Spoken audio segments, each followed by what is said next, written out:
Hello and welcome to another edition of No Nonsense with Pamela Wallen. Well, the plate is full today. Of course, today marks the 23rd anniversary of 9/11. I have a very important part in my heart that is there with the Canadian families and with everybody who experienced this situation. We'll talk a little bit about that and how the politicians stateside have been reacting to it, and then turn our attention to what is going on at home, a divorce between Jagmeet Singh and Justin Trudeau, but now a courtship with the separatists. So we'll see how this all works out, and 1,000 other issues that may just pop up in our conversation today with it's just one of my favorite pods of the season.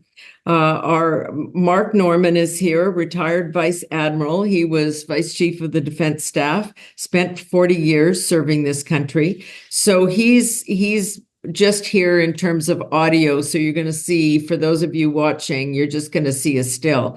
But he is with us, and it is truly him. We can attest. We've checked it all out. This is not an AI version of him at all.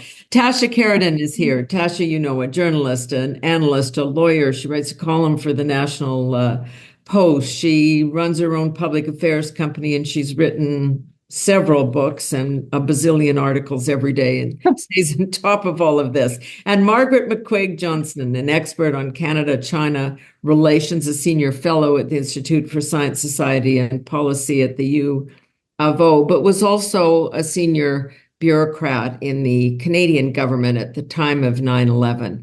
So why don't we start there with that story, Margaret? Because as I say, this day is quiet and subdued for me generally, and this is the first year I haven't actually been with Canadian families themselves, because we really had such a powerful bond at that time. But you were there. You were in the government of the day. Right. And we have to remember that this was not just an American story. There were 24 Canadians who lost their lives, and all their extended families and friends were affected. And it was quite surprising that it was many weeks before cabinet met. And in fact, it wasn't full cabinet. It was a cabinet committee. But all of the ministers showed up. I think everybody was concerned about the issue of the planes in Gander, the transport trucks held up at the border, what our American cousins were going through. And the cabinet room was packed. I was sitting behind Paul Martin, and ministers were talking from their hearts about how they had to get on top of these public policy problems that they were suddenly faced with. Martin turned around halfway through the meeting and handed me a note saying, we're going to have a budget within a few weeks. And we did. $13 billion budget on security alone. Yeah, it was a huge wake-up call. I subsequently worked with John Manley pretty closely when I went to New York as Consul General. But I've got to say, the day of, just as an ordinary citizen watching this, but a journalist for many years, the Prime Minister was on the golf course, Prime Minister Chrétien, and had a very muted response to this. It was kind of like, well, that's their issue, not ours. And as you say, there were 24 Canadian families, 26 if you count the two living in New York. And it was an issue that touched the world, not just Americans. Mark, you must have a view on this. Yeah, well, I mean, certainly everybody has their own personal story, and you and Margaret have described what you remember. I was sort of a mid-grade officer at the time, but I'm going to provide a couple of strategic observations, if you will, that I think are really important for us as we look at this now, both from a historical context, but also as we look forward. And I know that's partly where you want to take the conversation here. The first thing I would say is that this was a defining moment in terms of an attack on American soil. Yeah. It hadn't been since Pearl Harbor that the Americans had been attacked, and that shocked them, and it stuck with them. And even to this day, there's a sense of never again. It also was the first significant attack. There had been others, but it was the first significant attack by what we would now characterize after the fact as non-state actors. Right. And that has had a significant impact on how not just the Americans, but the West in general sees defense and security threats, both current and going forward. And the last observation I would make is that that was the beginning of our national transition into Afghanistan. Yeah. And that, as we all know, was a defining experience for a generation, politically, militarily, and strategically. There was a lot of other things that I could talk about, but I'm just going to leave your listeners and your viewers with those three key observations on I think those are really important, and it was. I traveled to Afghanistan 3 or 4 times during our time there on the ground, and our men and women did us extremely proud, and our allies were grateful, even though we did send our people with not the right equipment. But that is one of the realities of the Canadian military. The question of, and Tasha, I'll just go to you on this because we're still dealing with terrorists going across the border, alleged terrorists going across the border from this country to the United States. At the time of 9/11, everybody believed, the political leadership stateside believed the terrorists had come from Canada. Those particular ones didn't, but it really did shape the battle over the border and all of the subsequent issues that happened. We fought long and hard to just try and keep trade flowing because they would have built a wall at the northern border too, I'll tell you, in the wake of that.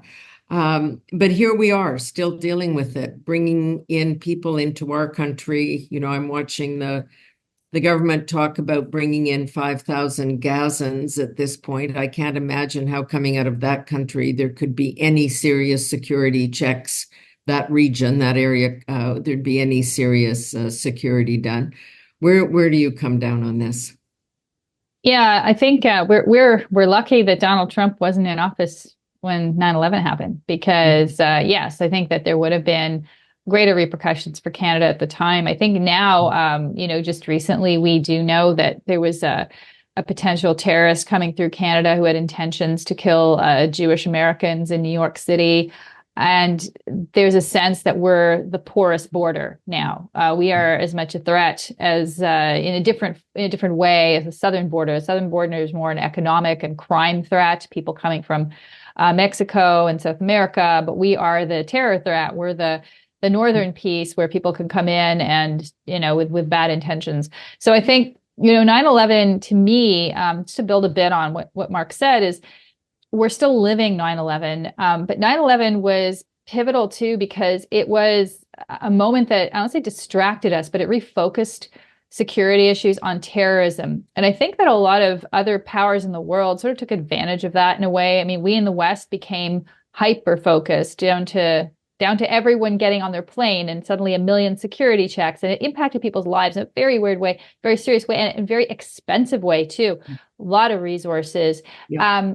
Whereas, other powers like China, Russia, we're not dealing. I mean, Russia had Chechnya, of course, they had terrorism as well, and similar. And China has, I'd say, used it as an excuse in a way, Muslim terror, to clamp down on the Uyghurs and to basically terrorize them. By saying they would be a security threat, but they didn't face the same pressures that the West did. So I think it in a way, it's an extra cross for us to bear in dealing with this, and it hampers our ability to deal with other threats. because there's only so much you can do. There's only so many resources you can deploy. So I think that we have to sort of think about that, and that we have to always remember it's not just this particular threat, and not over magnify it either. I mean, it's very serious. 9/11 was terrible, but at the same time, there are other threats looming as well that are out there, and we can't lose sight of those. The politics of all this, of course, in the wake of the great debate, but so both Trump and Harris were going to the three sites today, or most of those three sites, talking to the families. Joe Biden answered some questions in an odd way, that he had this event and that event and his granddaughter's birthday, and then he was going to do the 9/11 thing. And that was his phrase. And you can imagine there were some families in the United States not reacting to that characterization. It is, Margaret, it is still very real and very present and with us, but you wonder sometimes whether the politicians tend to look at it that way, which it's September 11th, check, I better show up at some event. Well, I do think that it catalyzed Canada looking at security issues broadly in a much, much more serious way. I remember when I was at Department of Finance in the wake of 9/11, I organized the first ever meeting on marine security as opposed to marine safety. There was concern about boats coming into the St. Lawrence and blowing up under a bridge. People's minds were going everywhere as to what the potential was for a threat. And so there was a lot of focus in the government on what's priority to move on. We had something that we called, you think it was a joke, but the Star Chamber in the Privy Council office to review proposals coming from each department as to what they should do. Transport, for example, needed money to help airlines reinforce the pilots' doors so that they couldn't be broken into. There were all kinds of things that were. We had meetings, I remember, in New York where we literally, and we had them sort of undercover, right, as if we were talking about the future of cities or some such thing, and literally brought transit officials from big cities together.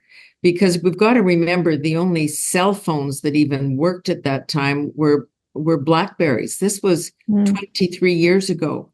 It's not the world we lived in now. And these guys were exchanging personal phone numbers so that if something happened in a Toronto subway, they could phone the guy in the New York subway that had just been through the 9/11 experience. It's amazing that it took, that we weren't at all ready for it, and that it's still taking us time to react more than 20 years later and figure out what all we should be doing. A final word to you, Mark, on this. Yeah, well, thanks, Pam. I think as I'm listening to Tasha and Margaret describe the breadth of impact as you laid it out, I'm struck by the fact that there was a refocusing as was described. And then if we examine that refocusing, perhaps in the context of our more recent experience with the pandemic, it strikes me that we still do not truly understand the vulnerabilities of our vital systems. And by that, I mean more broadly societal systems, not just from a traditional defense and security perspective. And that, sadly, there are people out there who would want to do us harm. And there are just so many ways that we can be adversely affected. And I'm not sure that even now, 23 years later, that we really get it, to put it bluntly. Yeah, I think that's a really good point.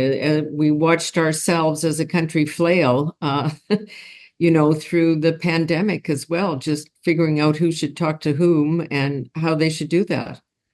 Margaret, I see you're trying to I'm going to give you a quick word and then Tasha a quick word, and then we'll move on. Well, I was struck by how the Canadian authorities who caught this young terrorists, the early 20s, planning to go into the US to do harm to Jewish communities. They followed him, they tracked him for months and worked with the FBI. So I think they were doing a lot of things right on that. We now have a National Security Council in Canada, chaired by the Prime Minister, meets on a regular basis, I'm told, taking on substantive things. It'd be nice to hear what they're looking at. So I think we're learning some of the lessons, but it's, something like the pandemic really refocuses. Yeah. And, so Tasha, optimistic, pessimistic? I'm a bit of a pessimist these days, and it's not just because of this. I think the pandemic definitely, I mean, talk about a long effects that we're still processing. It really it brought the anger and the polarization to a boil in so many places, and we're seeing that because economic conditions have deteriorated for the average person. And so you're seeing the rise of extremism. We're seeing the rise of anti-immigrant sentiment. You're seeing all these things all over the world. I mean, Europe, Canada, the US, like it's driving so much. And that piece is, for Canada, is relatively new. We haven't had, there's been a consensus on it, but this government has, they botched the file completely. They let in so many people, and it had adverse effects. And now the consensus has been broken. I know I'm making a leap to a different subject here, but it's just, it strikes me that is something that it ties into the whole anti-terror thing, because part of it was, anti-Muslim hate that was coming out after 9/11 and all sorts of stuff that was going on. And now it's xenophobia writ large is out all over the place. Because the thing that still strikes me about Canada, and I there's so much polling being done on this now on the immigration file. Canada, of course, we all know it's a product of immigration. That's completely, that's who we are. And that despite the numbers of people, 3/4 of Canadians saying there's too many people coming in, it's not because they don't want outsiders or foreigners or immigrants. It's that who is coming, the kind of person, are they really coming to contribute to this country? And to your point, Tasha, why did the government not think there would be an impact on housing or the healthcare system or the education system? I mean, it's almost a no-brainer. Yeah, all those systems, especially health, was broken by the pandemic. I mean, education, was also for kids in school. I mean, it was a disaster. They're all behind because they didn't learn properly for 3 years. So all these things are broken. And then you layer on a load of people who will be needing them. It just makes absolutely no sense. There were gaps in the labor market, but that was because people had served for 3 years and frankly didn't want to go back to certain jobs. But, they would have eventually, I think. I think that this is the thing. If you turn off the taps, eventually people will go back to certain jobs. To say that you just need people to fill them from anywhere without vetting them properly, just letting people in, makes no sense. I think the vetting issue is an important one because that's what we do see in everyone. This the person, the young man who was plotting this event in New York. I mean, he was here on a student visa. The system says you have to be checked. So, like Margaret, from the inside, I know. Is there not a system that can deal with this, or do we just too often say, oh, this is an extraordinary situation, just let them in and we'll worry about that later? I think the system is really reactive, and you see this across the board on all kinds of policy issues. The immigration one is, you're right. We didn't plan for the housing that would be needed. We now have 300,000 Ukrainians who have arrived. Right.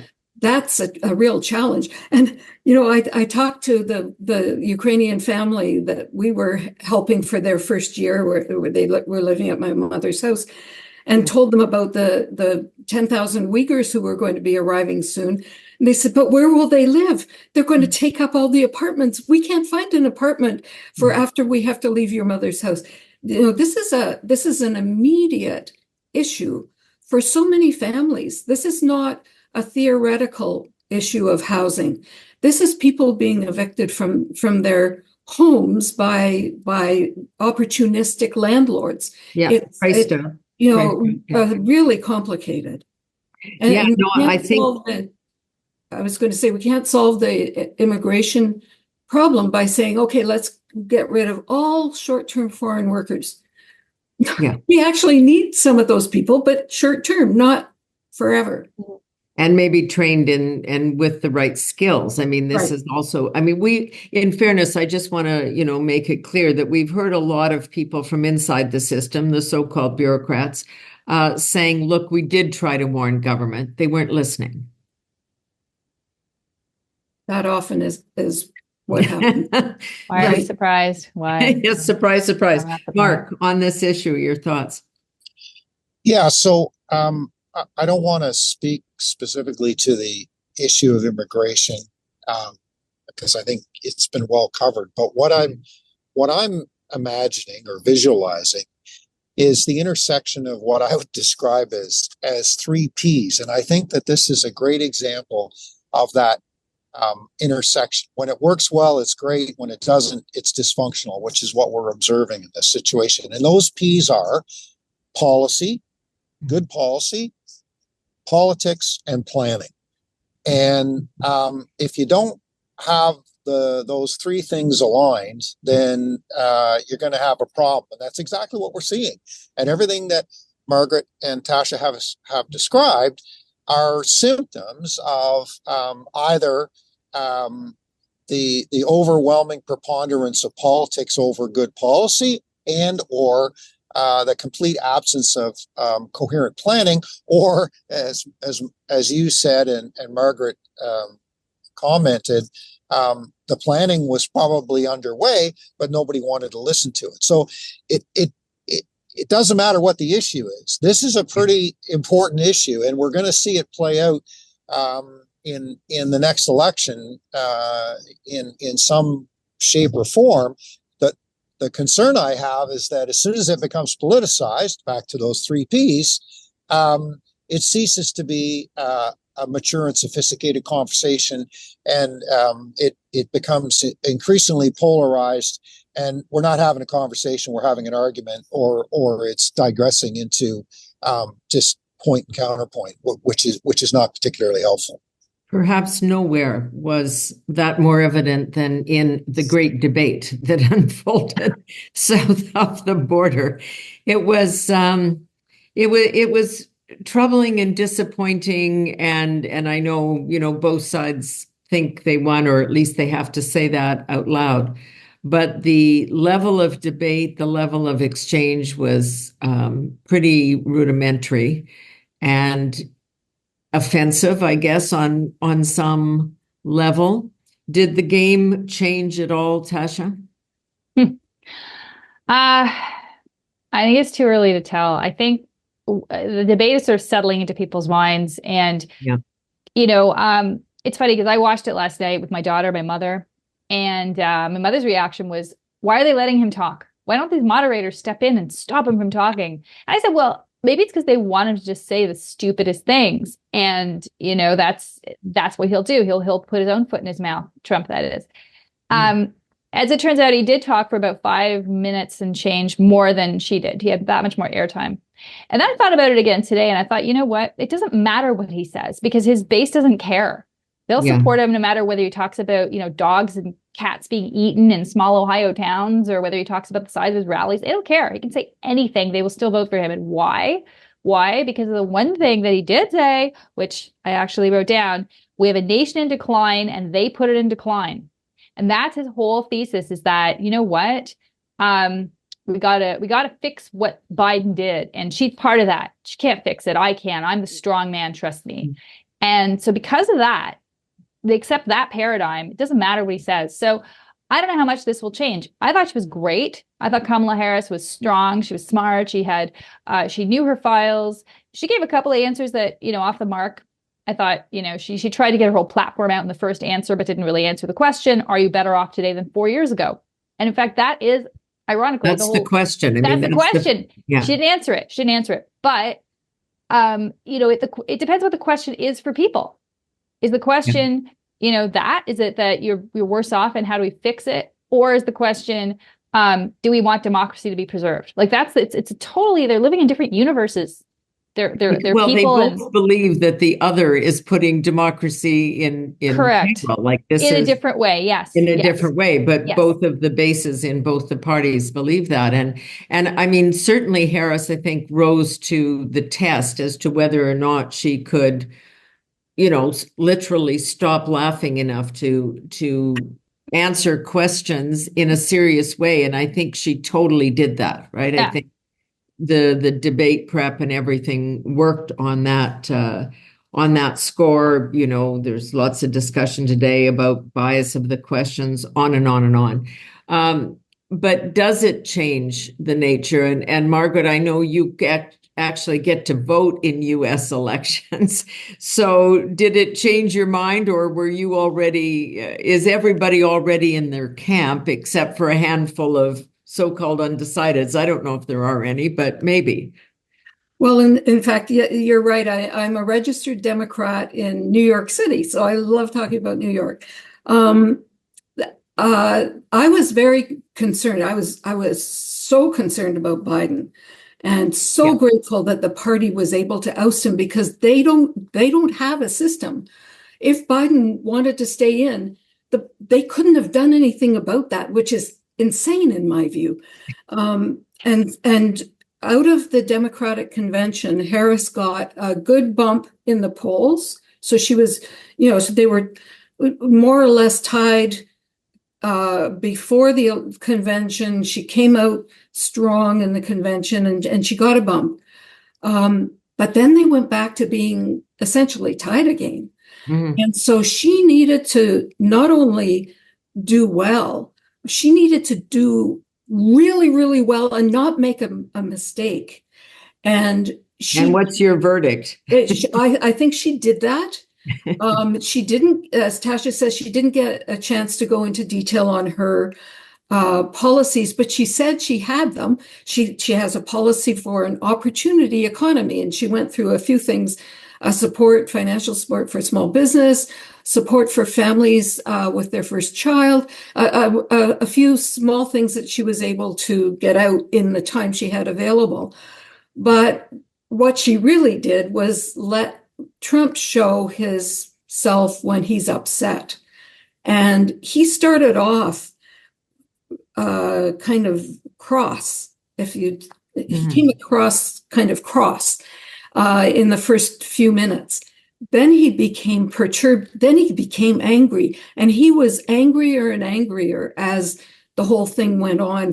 Because the whole premise, which every Democrat has been saying out loud for the last 3 weeks, all we have to do is bait him and tell him his crowd sizes are shrinking, or that nobody likes him, or whatever it is, and he will freak out, get angry, and start yelling. And it's just astonishing that the people around him and that he doesn't have enough discipline to say, I'm not going to fall for the bait. He managed actually pretty well in the Biden situation. Yesterday was a disaster on that score. Right. And the thing that he got well on Biden was Biden gave an answer in his debate that went often different directions and was not coherent. And Trump said, I have no idea what he said, and I don't think he knows what he said either. And he was right. But he said some bizarre things in the debate last night. And so I think these marginal votes, the undecided, will really be critical. And going back to what Mark said about policy planning and politics, there wasn't much of any of those from Trump. He was very much about himself, using Viktor Orban as a defense for why he should be an international leader, because he's respected. So, I mean, it went badly from the start for him. That's what I think. Mark, what was your take? Were you glued to your TV, or did you read about it later? I had a little bit of both. I was getting some input from my daughter. I was watching glimpses of it, and then was looking at a lot of the analysis this morning. Yeah. it's interesting as Tasha and Margaret were commenting. Yeah, as much as there was sadly some entertainment and educational aspects of watching it all play out, the deeper issues are what concern me. And I sound like I'm being a bit dire here to phrase or to quote Tasha from an earlier discussion. I sound a little negative and a little cynical. What really disturbs me about this is not the juxtaposition of the individuals themselves or even their visions or their behavior, their ideology. That it's the underlying levels of support or lack of support, depending on your perspective, that exist within that nation and the society, and how it is so divided and so fractured on many levels. And I think we all want great things from this amazing country that we all admire. And maybe some people don't admire it, but perhaps they should, for a variety of really valid reasons. At the very least, your friend and ally. So let's just even that. Right, exactly. And so, I am optimistic. I'm hopeful about the eventual outcome here, but I still think that there are some underlying wounds, and there's some structural damage here, and I'm not sure what the way forward is, even if there is a unifying personality, which we may not fully get that sort of level of unity, but it sure would be nice. So those are my thoughts. Yeah, it just, to Margaret's point about process. I mean, we watched. Yes, the Democrats needed to do something about Joe Biden, but they knew that long before 3 weeks ago or 4 weeks ago. They've known that for a couple of years. And then to kind of wait till this 11th hour and then distort the process and say, okay, we're going to, kill him, and then we're going to just put her in the window and that's it. And we have no process. So, that kind of undermines that. So there's a reason they go through all this primary system and they get tested on that and people get to know them. Does that trouble you, Margaret, at all? It does. And, I see this in talking to people from China who tell me, why would we want to aspire to be a democracy when we see the mess in the United States?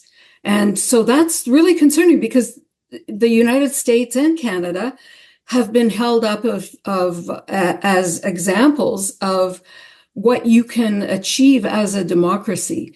And it's harder and harder, I'm afraid, to demonstrate that when you see, especially south of the border, the way things are going. So, Tasha, I kind of want to veer into what's going on in our own country. If you want a final comment on the debate and the process there, but we've got Jagmeet Singh ripping up this marriage contract that's been a little informal, but for the last couple of years, and now the separatists, the blocs, have kind of stepped in and said, we'll maybe just take the spot. Like, don't people get to vote and make some of these decisions? Is it all just done in the back rooms now? No, we did. We have a minority government. This is a minority government too, I know, right? there was a decision. Minority governments, to survive, need to make deals. They either have a formal coalition or they have ad hoc deals on bills to stay alive. In this case, the NDP committed to a more formal CASA, as they called it, the Supply and Confidence and Supply Agreement, which we've not seen in Canada. We've not seen this, in my memory anyway, a long-term deal to keep up a government in exchange for all sorts of goodies or policies like dental care and whatnot. So that's what they did. And then Jagmeet Singh decided this by-election's coming up and we're going to lose in Winnipeg and Elmwood Transcona because the Conservatives are going after our voters. They're going after the lower middle class, working class voter. So we better cut the cord with Trudeau, because honestly, people equate us with the Liberals now, the elites, Rolex watch, the conservative Rolex, ads about Jagmeet Singh's luxury lifestyle, whatever. So I think strategically he was thinking, okay, new session of parliament, by-elections the 16th, cut the cord, let's do it. He didn't realize what that was going to do, because now, like you said, the bloc is just sitting there going, we have a whole list. They've already, ils ont dressé la liste. They made a whole list already of priorities they have, including a bill to give seniors top up their OAS and a whole bunch of stuff. So now they're in the catbird seat, and they're going to just, throw this stuff out there, see what they can get for Quebec. And they have nothing to lose, because if Trudeau doesn't give it to them, they'll just say, oh, see, Ottawa's terrible. We told you so. Well, you've got the West and Alberta already saying that. Look, here we go again, right? Yep. It's just another deal with Quebec. It's so bad. And that exactly. So we're Trudeau has broken the consensus on immigration. Now he's breaking he's causing national unity problems too, because, he had this deal with the NDP to begin with and just milked it for a while, and eventually it ran out. And now the only choice he has is to do some kind of arrangement with the sovereignists, separatists, the bloc, whatever you want to call them. So it's just this is why, if you seek power for power's sake, you end up in these situations, which is, I think, all he's doing at this point. I think the problem that we're seeing on both sides of the border, and I'll just stay with you for a moment, Tasha, on this, is that, we watch the machinations going on both sides. And I think you've just described it, totally brilliantly there. This is what they're doing. It doesn't have anything to do with people who are struggling, because inflation is still very real in terms of the price of their groceries. To our earlier point, they can't find a place to live or afford the place they're already in. And if their mortgage is coming due in the next 12 months, they're going to be underwater. We're on the edge of a recession. I mean, technically, we're already in one. There's just a massive amount of economic concern, and we're just talking about politics and who's going to do a deal, and then when will the election be, and it's the fiddling while Rome burns stuff, Tasha. Yeah, it is a lot of fiddling going on, and of course we have a situation similar to Biden of a leader that people really want to get rid of. His own caucus is now starting to speak out, voices saying, my constituents think he should go.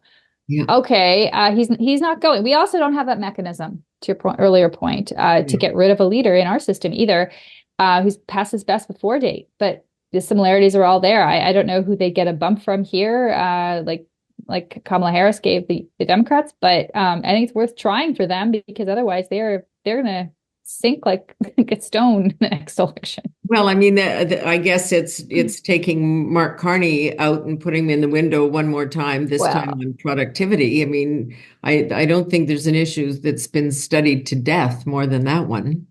Yeah, that's the other thing is Mark Carney he's not getting married. He's cohabiting, sort of. He's not committing to anything, because he's also too smart, I think, to necessarily commit to a sinking ship like this. Well, that's the other thing, Margaret. It's the fundamental decision has to be, is the prime minister going to ride this out and take the party down with him, or do they believe if he leaves earlier, there's some chance of, as everyone says, saving the furniture or rebuilding or bringing in a new face or test driving one of the younger members that are up and coming. How are you looking at this? Well, I remember Michael Ignatieff. Remember Michael Ignatieff? Yes, indeed. The conservatives said, he's just visiting. Turns out they were right. Yeah. And so, I think Mark Carney may be a little bit like that. He's now a second or a shadow finance minister. And starting from maybe a month from now, he can share the blame of the problems in the economy. And that's not going to help him if he ever wanted to become leader. They're holding a caucus meeting in BC this week, and a third of the members of caucus didn't show up. When a boss holds their annual retreat, everybody comes. Yes. The fact that a lot of people just don't come is shocking and really reflects the views of who's to blame for the situation of the Liberals now. But frankly, I think the Liberals are not going to prompt a confidence vote, because they don't want an election. They can't afford an election because they're doing so badly in the polls. I can't imagine what's going to bring them up. But I think they can't also bring in a new leader because that person will be just decimated.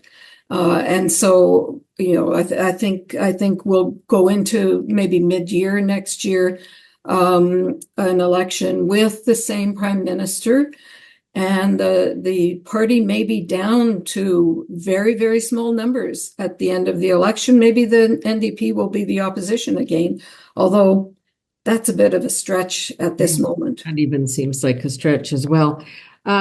Mark, I know you don't like to get into the politics of it, but on the issue of the important issues that we're wrestling with right now as a country, lots of economic issues, which of course incorporates our military and spending on our military, and whether or not we're ever going to meet the 2% goal, and whether that's realistic.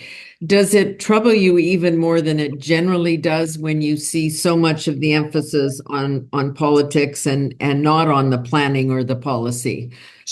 Yeah, it really does, and you're reading my mind, and so let me step just briefly into the realm of politics, only to quote my father, who thankfully is still with us, but taught me years ago that, Mark, in this country, like a lot of Westminster democracies, we don't actually elect governments, we throw them out. And I think, and this is a cycle of behavior, and we're observing, sort of the reluctant recognition of the incumbent party that they're in big trouble. And some of them fail to admit it. They might recognize it privately, but the reality is that while they're trying to, deal with their own issues of sustaining power, there are really significant structural issues that are affecting Canada, and the connection between our economic wealth and our capacity to contribute to defense and security, as we are expected to do, it's an intrinsic connection. And I don't care what miracle worker somebody wants to bring into play, Mark Carney or anybody else. The reality is that there are some significant foundational problems from an economic perspective. The ongoing attempts to try and redistribute what is fundamentally if it's not shrinking, it's a stagnant economy, are unhelpful.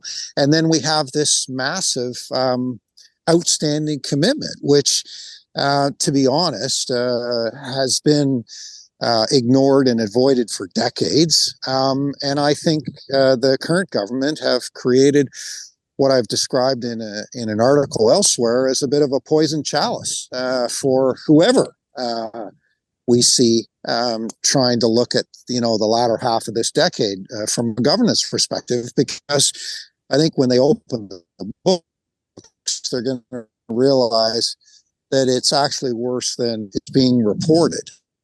Yeah, that's a couple of weeks ago on the podcast, I invited Robert Asselin. Now he's a brilliant economist, former advisor to. So it was a public relations. It was a public relations stunt, to put it bluntly, as is all this other noise that was a bit discussed at the beginning of this segment around coalitions and everything else. It's all just theater as far as I'm concerned. Yeah, I was just saying that a couple of weeks ago we had Robert Asselin on here. This is a one of the country's leading economists. He was a former advisor to Paul Martin and to Justin Trudeau, and he was. We talk about our lack of optimism or our pessimism on this. This is a guy that looks at the hard, cold numbers every single day. And he couldn't say it clearly enough. We're in crisis mode, folks. We even heard the deputy governor of the bank a few months ago say, we're in break the glass mode, folks. This is the time to get the fire. Like, I don't know, the Canadian voters or the Canadian people seem to understand the economic crunch we're in, but there doesn't seem to be the same kind of response politically. Tasha, just want to pick that up again? Yeah, well, I think it's because, everyone lives experiences differently, right? Didn't Justin Trudeau say that too at one point? Yes. And so you've got people living in their experiences, and the pandemic was actually a big dividing line between how, the white collar laptop class lived the experience versus blue collar working class people in trades or in manufacturing and on the lines. Their experience was very different. And the outcome after this is that generated, the convoy was in Ottawa, a big expression of this angry working class angst. I mean, not every working class person supported the convoy, but it was a sort of the people who did among that group, they made the government, and Justin Trudeau in particular, their punching bag. They said, it's your fault. You live in your ivory tower, you've got it fine. And that's just it. I think they still do. I think, civil servants in Ottawa. Because they had to go to work, unlike. They couldn't. So they didn't make money, and CERB was there, but it wasn't the same. And, the civil servants in Ottawa who don't want to go back to work more than 3 days a week. Whatever. I mean, come on. Like, you talk to your Uber driver. I was in Ottawa and there was no sympathy there. It's like, what is wrong with these people? I work all the time.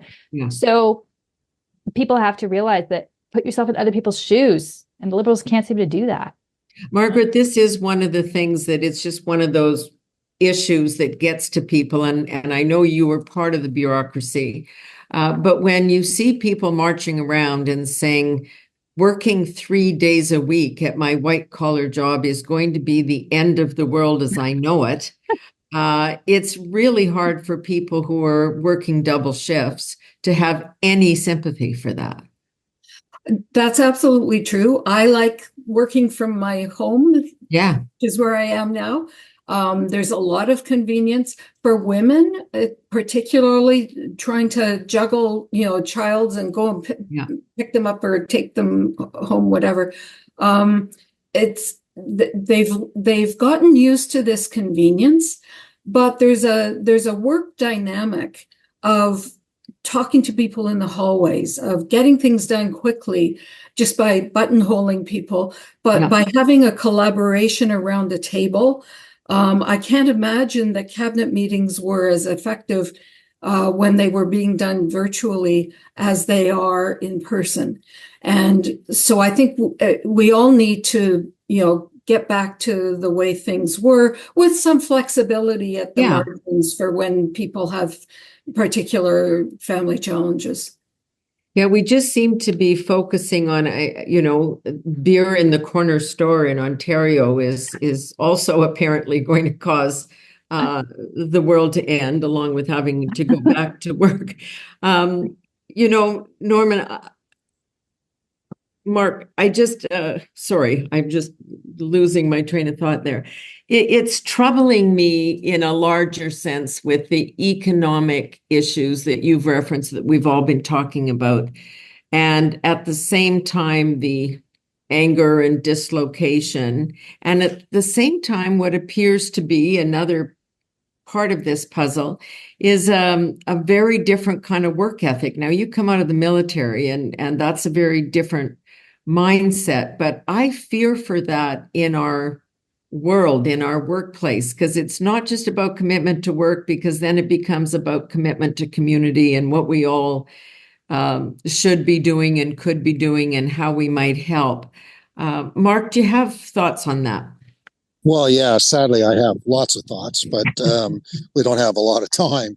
Let me start by saying you can't run a warship 3 days a week. Okay, so I have no sympathy as Tasha's Uber driver about this whole thing, and I think this is a slippery slope. We've allowed this to happen, and by we I mean broader government machinery, and sadly, this reflects a disturbing culture of entitlement that permeates a lot, not all, but a lot of what goes on. And I think that's where you're starting to see a bit of a clash of cultures. And this goes back to what I said earlier. Dealing with a battery issue here. Just give me 1 second. I'm hoping that'll work. Go ahead, Mark. I'm really sorry. No, that's fine. I was referring to this, growing clash of cultures in terms of those who have and those who don't, and Margaret and Tasha have both referred to it in different ways. But it's a concern because it goes back to what I said earlier about watching the divisions within the United States, and we're not immune, and that disturbs me. It concerns me. We have some really significant strategic issues that we have to deal with as a country. And we tend to be distracted by transactional conversations that are highly emotive and highly charged politically, but really they're not necessarily helping with some of these bigger issues. So those are, I could go on for much longer, but I know we're getting to the end. I think you've touched on it, and my computer is apparently disappearing on me here. So I think I've got it plugged in. It's not working. Anyway, wonderful as always to talk with all of you, Mark Norman, Tasha Kheiriddin, Margaret McCuaig-Johntson. It's a great conversation, and I hope next time we talk, there's some reason for more optimism. That's what we'll. How about we leave it on that note? We'll try, Pamela. We'll try. All right. Yeah. Thanks so much. And thank you. Bye. With us for this edition of No Nonsense with Pamela Wallin. We'll see you soon. Bye-bye now.